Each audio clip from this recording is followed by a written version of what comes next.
Vamos lá. Hoje a gente vai falar sobre isolamento e sua funcionalidade. Bom, muita gente já tem ideia do que é isolamento, né? Isolamento nós estamos enfrentando recentemente por conta dessa pandemia que vem assolando o país. Isolamento nada mais é do que estar separado de alguém ou de um todo, onde nós temos uma separação,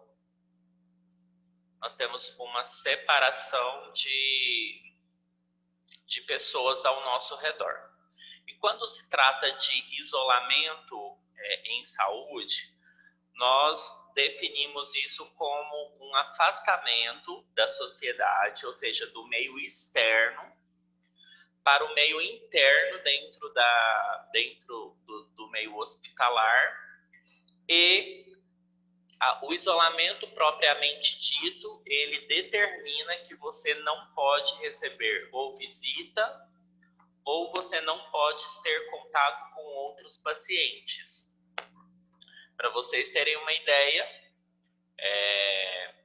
relacionado ao Covid, nós temos um isolamento social, quando você não quer se contaminar, e quando você já está contaminado, você faz o isolamento quarentena, e quando você está em estado grave, você vai para um isolamento dentro de uma UTI ou dentro de uma unidade organizada para que você não tenha contato com outros pacientes. Então, quem vai ter contato com você se você tem que ficar isolado? Como que você vai ter esses cuidados? Bem, nós vamos ver ao longo desses slides que existem tipos de isolamento e que os cuidados eles são necessários. Então, para que o enfermeiro, para que o técnico cuide de um paciente que esteja em isolamento, ele tem que tomar algumas medidas. Para impedir a transmissão interhumana dos germes causadores de infecção hospitalares, torna-se necessário estabelecer isolamentos para os doentes infectados. Muitos hospitais não têm infraestrutura para tratar pacientes com doenças infecciosas e, atualmente, muitos pacientes com doenças infecciosas e contagiosas, em muitos casos, convivem na mesma enfermaria, muitas vezes separadas apenas por biombos, e essas dificuldades de estrutura por parte do hospital pode não só disseminar a infecção hospitalar, como também outras doenças transmissíveis. Vamos lá então, falando sobre o Covid, para vocês terem uma ideia, muito se falou na televisão sobre hospitais de campanha. O que foram esses hospitais de campanha? Foram hospitais criados temporariamente para cuidar desses pacientes em específico. Nesses hospitais não existem isolamento específico, por exemplo, uma estrutura criada para um isolamento para cada paciente. Então, determinou um galpão grande, amplo, onde colocaram várias macas, e nessas macas, os pacientes ficam acomodados, separados por biombos. Eu não sei se vocês já ouviram falar sobre biombo, mas é como se fosse uma cortina pré-instalada entre um leito e outro. O que pode muito acontecer nesses ambientes é uma infecção cruzada. O que é uma infecção cruzada, gente? É uma infecção onde um determinado profissional vai até o leito daquele paciente, cuida de um paciente, posteriormente vai para outro leito sem a devida paramentação ou cuidado, ou higienização das mãos. Então, pode dar uma infecção cruzada exatamente por essas condições. É onde nós vamos entender mais para frente nos slides a importância das precauções para tratar pacientes com doenças infectocontagiosas em determinados hospitais que não têm a estrutura física para o isolamento. Tipos de isolamento.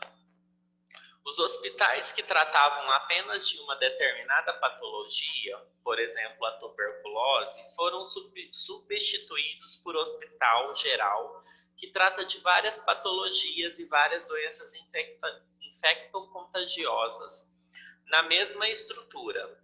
Isso contribui muito para a disseminação das infecções. Poucos são os estados brasileiros que conseguem manter um hospital específico para determinada doença ou um hospital só para doenças contagiosas. Quando se fala disso, a gente fala-se principalmente em ambientes hospitalares públicos, onde sempre é no improviso. Quando vocês se formarem, assim, se capacitarem e começarem a trabalhar, aqueles que forem trabalhar em ambiente do SUS, ou seja, o público, vai entender bem exatamente isso daí. São condições que muitas vezes não favorecem tanto o paciente quanto o profissional. Eu volto lá no início da minha primeira aula, quando eu disse sobre biossegurança. Quando eu reporto a esses primeiros slides, a qual eu comentei com vocês, eu comentei assim, ó, não tem como eu cuidar do meu próximo se eu não cuido de mim.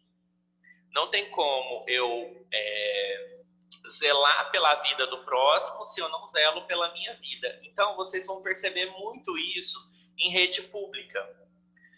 Em rede privada também tem bastante isso, porém com menos quantidade.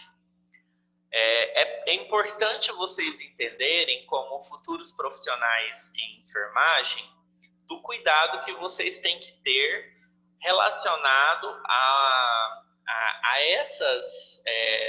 essas condições sobre doenças infecto-contagiosas. Eu quero comentar um pouquinho sobre a história de como que em séculos passados, principalmente antes de Cristo, como as pessoas já tinham ideia do isolamento social e do isolamento para doenças infecto-contagiosas. Eu não sei se vocês lembram sobre histórias, principalmente na época do ensino médio, lá na história do 6º, 7º ano, mais ou menos, se falava em afastamento de pessoas por conta de doenças. A Geila lembra disso direitinho, tenho certeza que ela lembra dessa época da escola lá de 6º, 7º ano, né, Geila? Lembra não, né? E o Adenilson, lembra, Adenilson? Lilian, lembra? A gente nem lembra nem como é que era a escola antigamente, né? A gente quer passar um esquecimento geral da época da faculdade, da escola, principalmente a gente sofreu bullying, né? Bom, voltando aqui à aula. Se vocês terem uma ideia, naquele tempo, em séculos passados, pessoas com tuberculose que ainda nem era conhecida como tuberculose, pessoas com lepra, que é aquela doença onde todo o corpo da pessoa fica com feridas,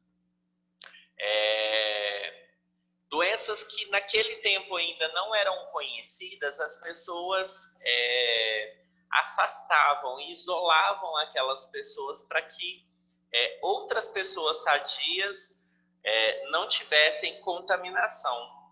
Muita gente vai se lembrar, quando eu disser agora, sobre a peste. Muitos séculos anteriores, houve uma peste onde muita gente foi contaminada e isolada. Então, as pessoas antigamente já tinham uma ideia de como que era esse processo de isolamento de doenças infecto-contagiosas. Trouxemos isso para a nossa realidade, diante da enfermagem com Florence. Vocês devem estar vendo isso também de uma maneira sucinta, através Vocês estão tendo uma matéria de introdução da enfermagem, não tá? alguma coisa relacionada a isso. Quando Florence vai para a guerra da Crimeia, e lá ela percebe que algumas pessoas precisam de mais cuidados do que outro, e ela começa a separar essas pessoas. Exatamente, Maine, 1/3 da população da Europa morreu por conta da peste. Então, Florence já tinha uma ideia relacionada a esta condição e ela foi separando pacientes em estágios, determinados estágios, como estágios avançados, urgência, emergência, cuidados paliativos, entre outros. Bom, nós temos 4 tipos de isolamento: isolamento total, isolamento respiratório, isolamento reverso, que é o de proteção, isolamento funcional. Cada um tem um objetivo e uma ideia sobre como proceder diante disso. Bom, o isolamento total separa pacientes com doenças contagiosas em acomodações isoladas, ou seja, esse paciente não pode estar com outro paciente. Para que os micro-organismos causadores da doença contagiosa não saiam do quarto. As seguintes medidas devem ser adotadas: quarto privativo necessário, a qual a porta deve ser mantida fechada e com uma placa de aviso de isolamento.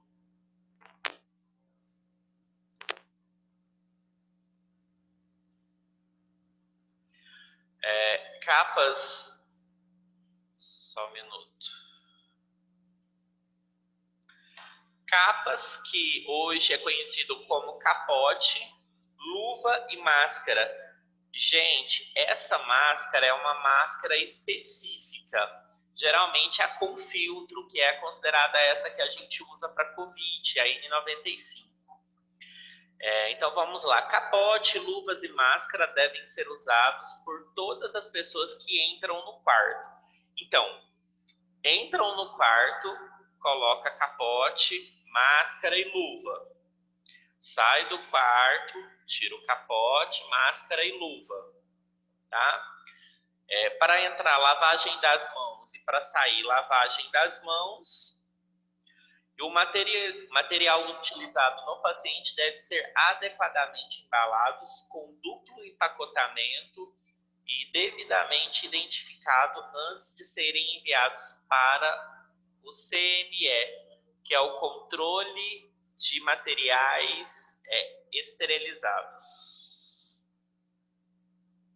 Doenças que requerem isolamento total: candidíase em berçário e para imunodeprimidos, difteria, eczema vacinatum, estercolite estafilocócica, pneumonia estreptocócica, queimaduras e feridas extensas infectadas por estafilococcus e streptococcus de grupo A, raiva, rubéola, síndrome congênita, varíola, varicela zoster e outras.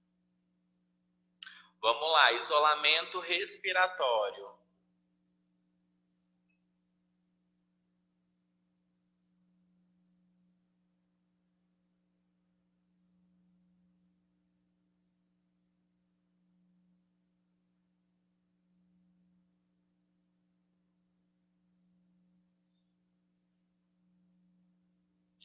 Gisele, não entendi. Bactéria de fratura? Você quer dizer quando o paciente sofre uma fratura e posteriormente adquire uma bactéria? É essa a sua pergunta? Sim, tem que ficar em isolamento. Quando vocês tiverem a oportunidade de vocês visitarem hospitais,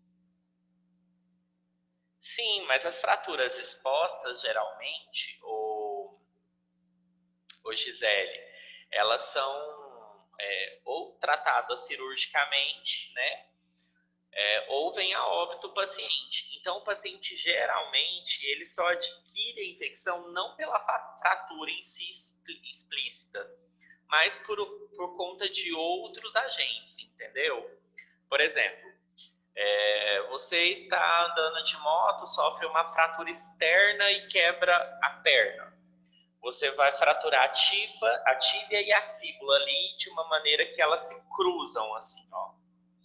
Neste contexto, naquele momento, pode ser que você pegue uma infecção por conta do local que você esteja. Então, por exemplo, vai que você pega um agente infecto-contagioso ali.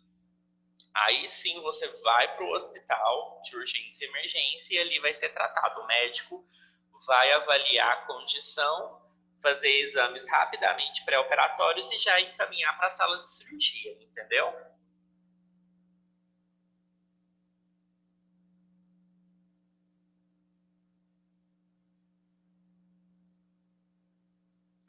Ah, entendi. E não teve reversão neste caso?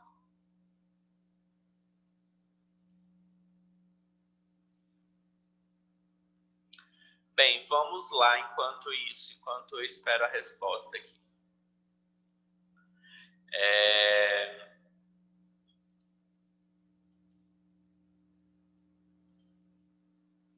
Isolamento respiratório. Visa proteger as pessoas e profissionais que necessitem entrar em contato com o paciente que está com uma doença que pode ser transmitida pelas vias respiratórias altas. As seguintes medidas devem ser adotadas. Eu tenho certeza que todo mundo sabe de um determinado isolamento respiratório. Alguém quer arriscar?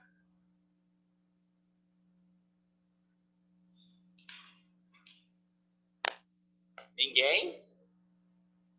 Isolamento respiratório pode estar associado ao Covid, gente, tá? Quarto privativo necessário, o qual a porta deve ser mantida fechada e com uma placa de advertência. Máscara e o uso é obrigatório. Lavagens das mãos na entrada e saída do quarto. Visitantes devem ser orientados pelo pessoal de enfermagem quanto aos cuidados que devem ter no contato com o paciente. É necessário o uso de máscaras por parte do paciente. Vamos lá, ó. Doenças que requerem isolamento respiratório: cachumba, citomegalovirose, coqueluche influenza, meningite meningocócica, rubéola, sarampo, tuberculose pulmonar com escarro positivo ou suspeita de outras doenças. Isolamento reverso.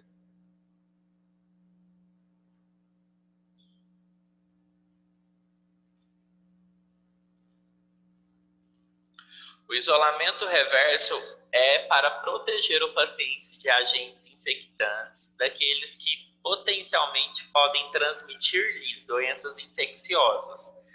Casos de imunodeprimidos, operados de grandes cirurgias, transplantados, queimados, etc. As seguintes medidas devem ser adotadas: quarto privativo necessário, manter a porta sempre fechada, capa, que é o capote, deve ser usada por todas as pessoas que entrarem no quarto, máscaras deve ser utilizada pelo paciente.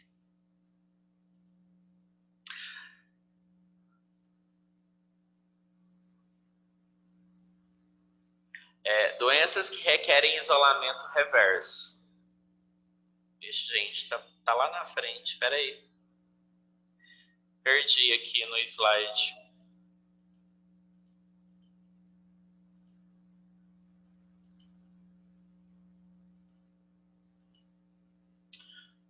Isolamento reverso, que eu acabei de dizer. Então, os cuidados, ó, lavagem, nós estávamos falando, ó, máscara deve ser utilizada pelo paciente, lavagem das mãos na entrada e saída do quarto do paciente, luvas devem ser usadas por todas as pessoas que têm contato direto com o paciente. Visitas devem ser limitadas e instruídas quanto aos cuidados a serem tomados dentro do quarto. Transporte de pacientes deve ser evitada. A exposição do paciente a qualquer fonte de infecção. Utilizar técnica empregada em isolamento total para transporte de paciente. Doenças que requerem isolamento reverso. A granulocitose até reemissão. Doenças imunodepressivas de uma maneira geral.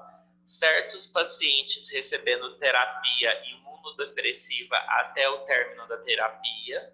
Certos pacientes com linfoma e leucemia, especialmente estágios finais da moléstias de Hodgkin e leucemia aguda, queimaduras e dermatites eczematosas, bolhosas ou vesiculares não infectadas, extensas e graves até a curva evidente da superfície da pele, recém-nascidos e prematuros, que está relacionado a isso.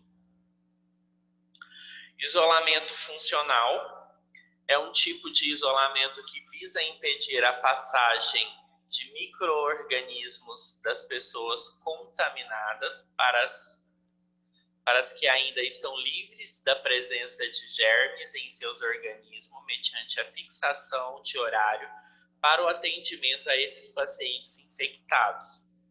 Os funcionários que dão assistência médica e paramédica a doentes infectados não devem fazê-lo a pacientes não contaminados ou atenderão os doentes infectados no final do período de atendimento.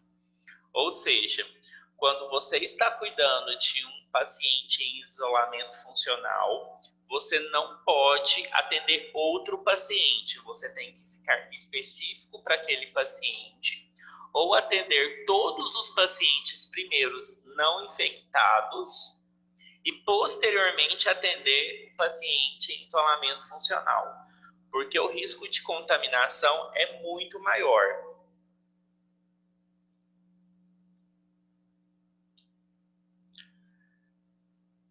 Deve ser feita uma escala de serviço para atender esses pacientes infectados. A atuação sobre os doentes infectados não deve preceder aquela realizada com doentes não atingidos pelos micro-organismos infectantes. E assim, as cirurgias, curativos, banhos e outros procedimentos dos infectados deverão ser executados ao final do período de atendimento. Gente, é muito importante a gente falar sobre esses cuidados de isolamento, principalmente para vocês que cursam o técnico de enfermagem. Por que isso é importante? Porque é vocês que vão ter contato direto com esses pacientes. São vocês que vão dar banho a esses pacientes que são acamados e não conseguem tomar banho sozinhos. Desculpa, gente, não é sono, viu? É só bocejo mesmo. Vocês que vão cuidar desses pacientes que estão com essas doenças e posteriormente tem que fazer uma medicação, então toda aquela seringa, todo aquele descarte, a agulha, tem que tomar cuidado com isso. Existem alguns lugares, alguns hospitais mais modernos, que existem 2 ambientes para esses pacientes em isolamento. Geralmente é feito o leito é a cama. É feito o quarto desse paciente com a cama, uma estrutura física como se fosse um quarto de hospital normal, uma antessala com barreira, ou seja, tem uma parede que entra para o quarto e uma barreira que entra para uma antessala. Nessa antessala é feito todo o aparamento para entrar dentro do quarto. Você faz todos os cuidados necessários para aquele paciente. Quando você sai para essa antessala, você descarta tudo em descartex e lixo apropriado para isso, se higieniza com as mãos e sai desse ambiente. Então, é muito importante entender que, na realidade nossa, de serviço público e alguns privados, não tem essa realidade.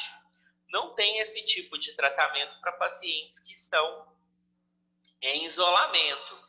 Então, cabe nós tomar os devidos cuidados para que eu não contamine o outro paciente que não tem a doença, conhecida como infecção cruzada. Então, eu tenho que tomar cuidado exatamente por conta dessas condições. E o mais importante da infecção cruzada é que você não se contamine. Em UTIs, é muito natural o paciente ter infecção cruzada. Por quê? Porque ele não consegue, o profissional não consegue dar um cuidado específico para aquele paciente naquele momento e cuidar de outro paciente em uma parada, por exemplo. Então, é assim, ó, para vocês imaginarem como funciona essa infecção cruzada, essa possível infecção cruzada. Você está atendendo um paciente dentro da UTI e um paciente do lado sofre uma parada cardíaca. O que você faz? Você corre. Você não tem tempo para você lavar suas mãos e lá ajudar naquele processo. Então, há-se muita divergência nesse contexto de infecção cruzada. Outra coisa que acontece muito em casos de UTI, infecção cruzada, é o fato de você estar cuidando de um paciente, não se higieniza corretamente, vai atender outro paciente e ele desenvolve uma pneumonia. Nós sabemos que possivelmente é natural todo paciente que está em UTI desenvolver uma pneumonia. Isso é natural, é normal, principalmente aqueles que estão entubados por conta de secreção, essas coisas, entre essas coisas. Mas quando eu não tenho devido cuidado sobre aquele paciente fazendo uma infecção cruzada, principalmente em isolamento, a taxa é altíssima de contágio para esses pacientes. Então, cabe à enfermagem ela cuidar para que todos esses pacientes sejam tratados de uma maneira específica, numa condição que aquela doença daquele paciente não contamine outro paciente por sua responsabilidade. Bem, essa é a aula de hoje. Ela foi muito brevezinha por conta de não ter muito o que falar sobre isolamento, a não ser mesmo entender sobre as doenças infecto-contagiosas que possam ser transmitidas. Eu quero que todos vocês que estão presentes na aula abram as suas câmeras e eu vou passar um trabalho para vocês, que é um seminário de apresentação.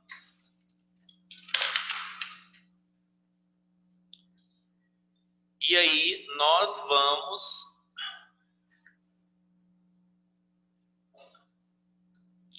vamos fazer um sorteio para definir grupo e trabalho em equipe.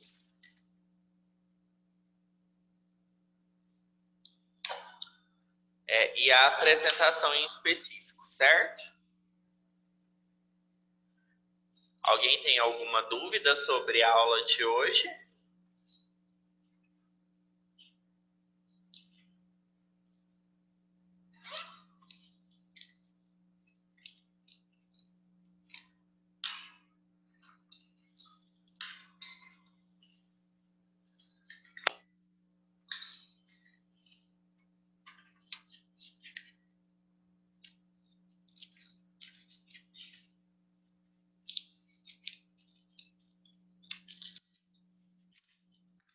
Só um minutinho, gente, que eu estou